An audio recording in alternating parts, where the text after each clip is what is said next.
If you ever thought there isn't an obnoxious enough number of animals in this Disney film for me, then boy, have we got just the thing for you. It's the animal equivalent of Angelina Jolie adopting 50 orphan children or whatever.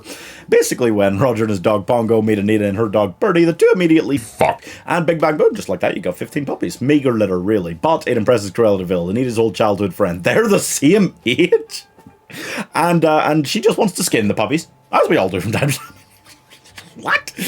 Basically what you got here is a classic Disney animated film. It's got great animation for its time. It's got a little bit of music in there without treading any too far into actually being a musical, which I still think it could have. I mean, seriously, you didn't give Cruella de Vil a villain song? She's the most iconic Disney film of all time. Still don't know how they got the permission to make a demonic-eyed dog killer the villain in an outright children's film. It's outright for children, but whatever. It's got a lot of great memorable moments. It's got a story that I can never get myself particularly excited for, but I'm giving enough puppies to drown a villain in 73 out of 100. You know, if this is a Grim Fairy Tale, that would have been the original ending, right? Oh yeah.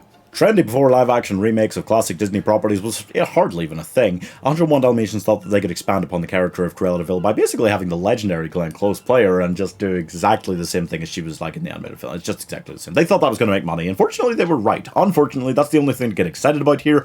Disney basically found the formula for their live-action remakes really early on, because this is exactly like the rest of the modern day that I find. It's the same. It's just the same.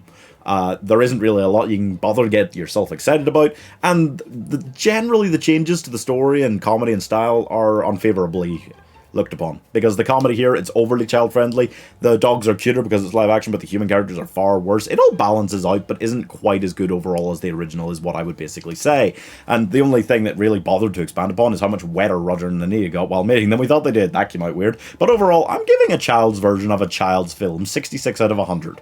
So somehow the live-action adaptation got a sequel before the original animated one did. It doesn't matter. 102 Dalmatians stars Cruella, Glenn Close's Cruella again. Somehow they got her back for this shit. And basically she's being let out of prison after being brainwashed into liking dogs. It's a little too third act of the Imitation Game for me. And her parole officer owns Dipstick, one of Pongo and Birdie's original dogs. And basically her and Johan Grufford have to protect all of these dogs from Cruella when she steals 102 of them this time to take to Paris to make a coat with this guy who wears lion heads over his dick.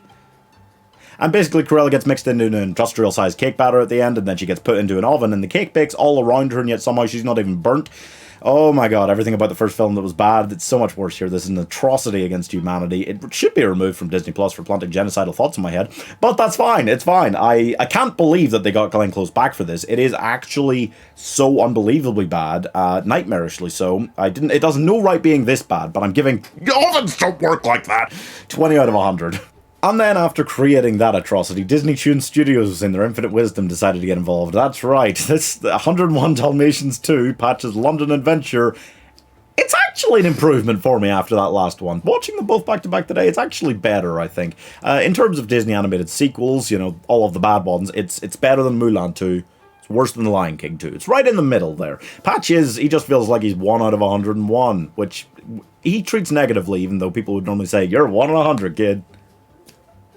Anyway, and he goes on this adventure with Thunderbolt, the dog they watch on TV, and then when Cruella has a midlife crisis and becomes obsessed with spotty art and kidnaps all of the puppies again, him and Thunderbolt have to go and rescue them, and, you know, it's fine. It's comedic enough. Patch is shit. I hate his voice, I hate him. He's one of the worst Disney characters' children, and they're all shit. That's really saying something. But overall, I think it's fine. They let it into a shitty Disney Channel TV show. It was fine. It was whatever. I'm giving Thunderdolt 39 out of 100. But then Disney went through their modern live-action slate, and they couldn't leave well enough alone, of course. But they'd already made the 1996 live-action film, so they made Cruella, starring Emma Stone as the titular Estella, who is a streetwise, kind orphan living with her friends Horace and Jasper in London, and she gets a janitor job. Just a janitor job at a fashion company. Why just a janitor job? So the movie could be over 2 hours long. Basically, this film, it's got an incredible soundtrack. It's got a more exciting and unpredictable story than the story that we've seen so many goddamn times in those other films,